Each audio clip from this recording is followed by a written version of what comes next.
It can only be described as a farce. An investigation that dragged on for 3 years, a secret report handed to the Commonwealth prosecutor that turns out to be useless for pursuing criminal action, and state-policed investigations stymied by Fair Work Australia's refusal to cooperate. Today, the saga of alleged corruption within the Health Services Union involving Labor MP Craig Thomson deepened as Australia's peak union body took the unprecedented step of suspending it. Shortly, I'll be speaking with the HSU's acting president, Chris Brown, but first this report from Hayden Cooper.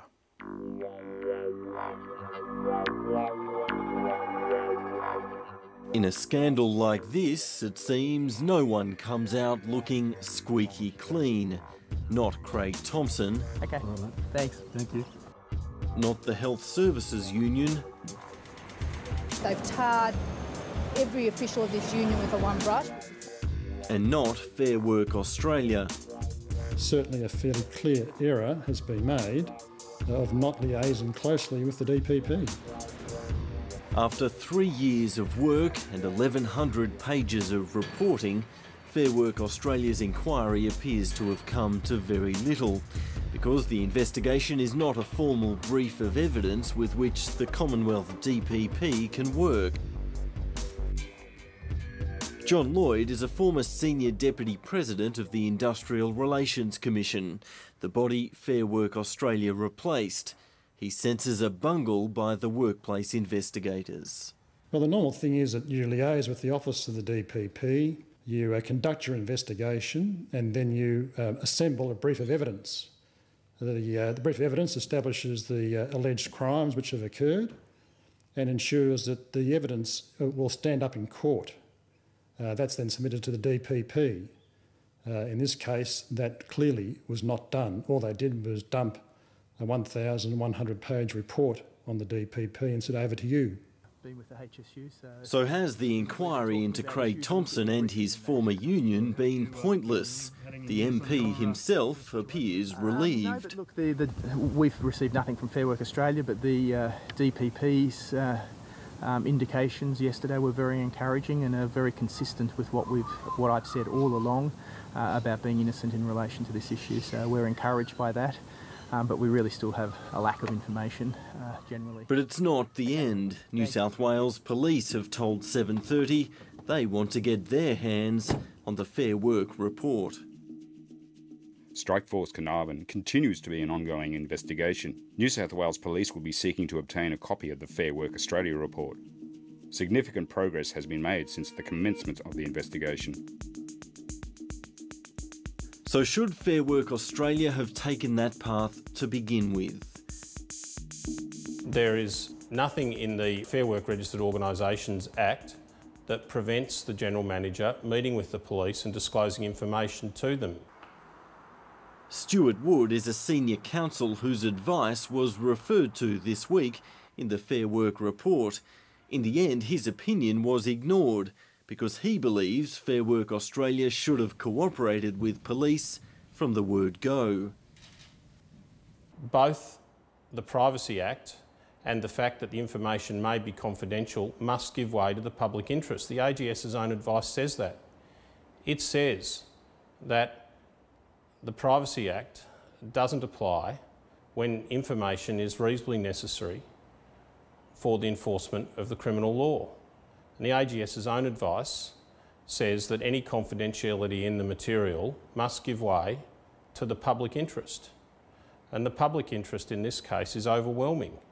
I understand, and I think it is important, that the police ask yet again for Fair Work Australia to cooperate with them. If that doesn't happen, then I think the police forces in those two states may well be justified in seeking to obtain warrants. All of this, Fair Work Australia, DPP, independent, and the decisions made are a matter for them. The political brawl over the Thomson affair will go on and on. The opposition is now fighting to have the report handed over to a Senate inquiry. And Fair Work Australia says it will comply, but it will take 4 to 6 weeks. It's now imperative that that evidence be made available in the correct form to the right authorities so that the guilty parties can be identified, prosecuted and where necessary punished. If Fair Work Australia considers there are legal impediments to doing the thing properly, well then those should be addressed as a matter of urgency by the government, and any deficiencies in the legislation should be quickly rectified.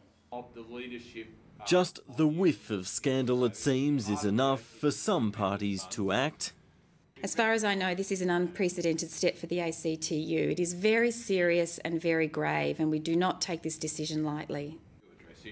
The ACTU's stunning move to kick out one of its own reveals a good deal about how the rest of the Labor movement feels about this damaging saga, especially since Jed Carney hasn't seen or read the 1,100-page Fair Work investigation.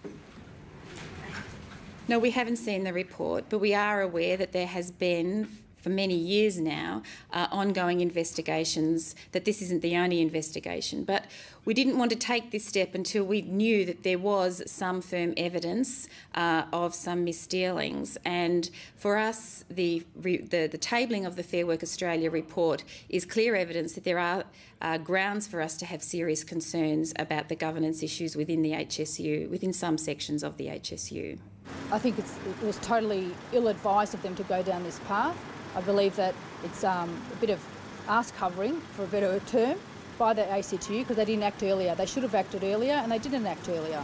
Well, look, it's really got nothing to do with me. I haven't been a member and employed by the HSU for 5 years, so clearly it's about current issues. Whether it's the MP, the union, or the investigators, the fallout is unavoidable. There's now a new phrase in the Australian vernacular for working hard at something for years and achieving a useless result. It's called doing sweet FWA. Hayden Cooper reporting. Chris Brown is the acting national president of the Health Services Union, and he joins me now from Hobart. Welcome. Good evening, Chris. Do you believe that the actions of some former executives of your union constitute corruption or fraud? Look, based on the information that I've seen, you'd be hard-pressed not to come to that conclusion. And that's certainly the conclusion that the ACTU came to, but it did so without the benefit of Fair Work Australia's report. Indeed it did, and I think it jumped the gun in terms of the conclusion that it came to, and you know, the serious issue of suspending a union from the ACTU is extremely disappointing and unfortunate. Well, unprecedented, we're told. In fact, the ACTU didn't suspend the Painters and Dockers Union after the Costigan Royal Commission found it was linked to 15 murders. So is this something of an overreaction? Well, it's a point I made to the ACTU executive today that this is the first time this has ever happened, and unfortunately we haven't been the first union that's been plagued by scandals of this nature, but this is the first time the ACTU decided to suspend a union from the ACTU. So why do you believe it's doing that? Look, I think what the ACTU is attempting to do is send a very strong message to the Australian community generally and to union members right across the country that the union movement doesn't tolerate corruption. And that's a message that I think is a very important message and one that I wholly endorse. But I think the way they've gone about delivering that message by suspending the HSU from the ACTU is the wrong way to go about it. What do you think about the way that Fair Work Australia has conducted itself during the course of this long investigation? Look, we've been extremely frustrated with the amount of time that the investigation has taken. I'm not one of those to subscribe to the fact that there's been interference in that process at all. I don't know why it's taken so long, but we certainly would have liked the whole thing to have been over sooner. The stuff that's happened over the last few days with the summary of the report being handed down and now referred to the DPP, but now the DPP saying that they can't really deal with it, I was just gobsmacked. I think it's absolutely appalling because we've spent all this money. We've been through this whole waiting period, waiting for some answers and waiting for those people who have done any wrongdoing in our union to be brought to account. And it appears that there may be difficulties doing that. But appalling on whose behalf? Of course, the DPP acts on briefs of evidence, and clearly Fair Work Australia would have known this is not a brief of evidence. Yeah, look, and the Act clearly gives Fair Work Australia the ability to do three things in relation to their investigation and their findings. One is essentially to, wrap people over the knuckles or wrap the union over the knuckles for what's happened, refer it to the federal court for a civil prosecution, or refer it to the DPP for possible criminal prosecution, and that's what the Act provides for. If there's been a slip up here, we need to find out whether the problems with the legislation itself, with the problems with the process that was undertaken by Fair Work Australia, or if it's something else. We need to know what it is, because this is just ridiculous. If the ACTU suspends a union on the suspicion of corruption, which is what has happened today, it sets a fairly high bar, doesn't it, for behaviour in public life? What then should you ask of Julia Gillard and Craig Thomson, who sits in Parliament?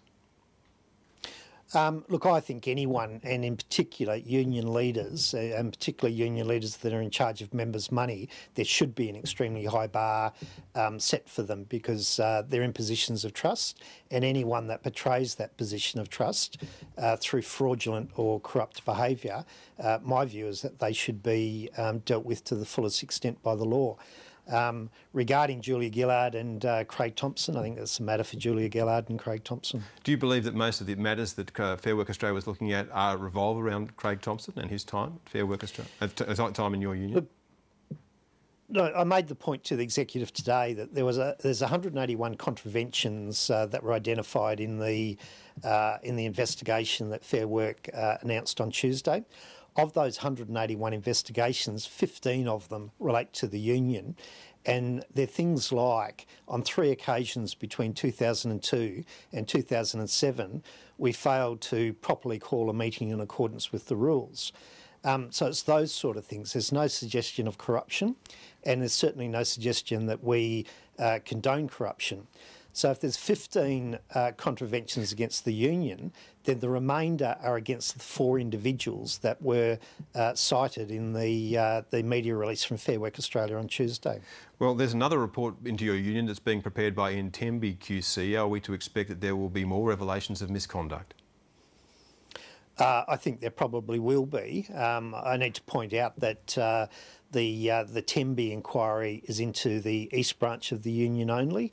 And it was commissioned by the branch itself. It wasn't commissioned by the national union or by the national executive. But obviously, if you're to believe what you read in the papers today, we're in for some more bad news as far as that branch is concerned. The point that was made today to the ACTU executive was that since we uncovered the corruption in the HSU in March 2008, we've done a significant amount to get our house in order.